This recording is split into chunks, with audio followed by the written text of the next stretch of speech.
ఒక mafia don government rule చేయటాన్ని మీరు సమర్థిస్తారండి? జగన్ ఇంట్లో మిమ్మల్ని ముద్దు పేరు ఏంటి ఇంట్లో? అందరికి తెలిసిందే నాని. అలా సినిమా కూడా ఒకటి తీసాను సార్, నాకు ఆడలేదు. ఈ కొన్ని మాటలు మరి అనవసరంగా బీపులు వచ్చిందని మేము ఫీల్ అవుతున్నాం అండి. మీ ఆవిడ మీకు పెట్టుకున్న ముద్దు పేరు ఏంటి ఇంట్లో? అదే అది మా ఇద్దరి మధ్య కదా, మీకెందుకు చెప్పలేదు? లేదు మీరు లవ్లో ఉన్నప్పుడు మీరు ఆయనకి ఐ లవ్ యూ చెప్పారా, ఆయన మీకు చెప్పారా? ఇది జరిగి చాలా ఏళ్ళు అయిపోయినాయండి. గుర్తు వచ్చినప్పుడు రేపు పొద్దునే మీకు ఫోన్ చేసి చెప్తాను సార్. వాళ్ళు హిందువుల మనోభావాలు దెబ్బతీసినారని బజరంగ దళ వాళ్ళు పోలీస్ స్టేషన్లో కంప్లైంట్ ఇచ్చారు. ఓకే, రేపు అందరం ఆఫీస్లో అందరం కూర్చొని ఏం చేయాలో ఆలోచిస్తాం సార్. పోకిరి ఇంత సక్సెస్ సాధించడానికి ఇప్పుడు రిలీజ్ అయిన మూవీస్తో కంపేర్ చేస్తే ఇది టాప్ పొజిషన్లో ఉంది. ఇంత టాప్ పొజిషన్లో ఉండడానికి దీంట్లోనే స్పెషాలిటీస్ ఏంటి అనుకుంటున్నారు? నాకు అదే అర్థం కావట్లేదు. నన్ను బాంబేలో చాలా మంది అమ్మాయిలు ఏక్ బార్ ఉనికి లేక ఎదురు అని అడిగారు. సినిమా చేయడానికి సినిమా చేయండి. ఇప్పుడు యాక్సెప్ట్ చేస్తున్నారా? ఏం యాక్సెప్ట్ చేయండి? నెంబర్ 1 పొజిషన్ అనేది యాక్సెప్ట్ అంటే ఎలా సార్? నా 2 సినిమాలు బ్యాక్ టు బ్యాక్ బ్లాక్ బస్టర్లు అయింది. నేను మంచి పొజిషన్ లో చాలా హ్యాపీగా ఉన్నాను, అంతే కదండి.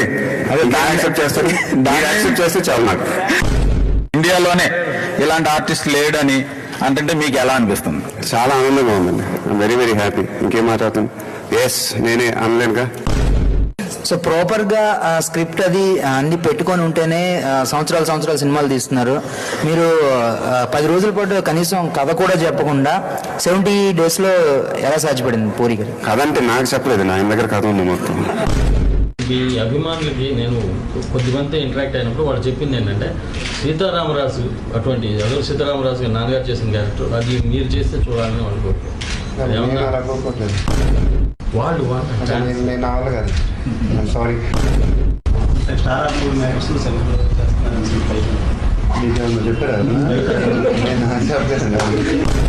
కాంటెంపరీ మూవీస్ అన్ని చూస్తున్నారు.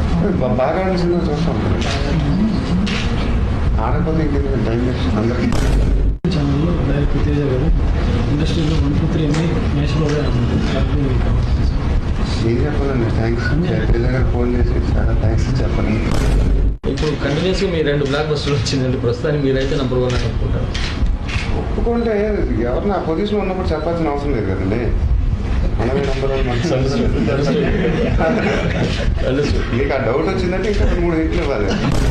రికార్డ్స్ గురించి బయట ఫ్యాన్స్ కొట్టుకుంటున్నారు. దానికి మీరు వాళ్ళకి చెప్తే మీరు చిన్న ఏదైనా చెప్తారా ఫ్యాన్స్కి? రికార్డ్స్ చెప్పనండి, కొట్టుకోవద్దు, రికార్డ్స్ ఏమీ లేదు అని చెప్పనండి.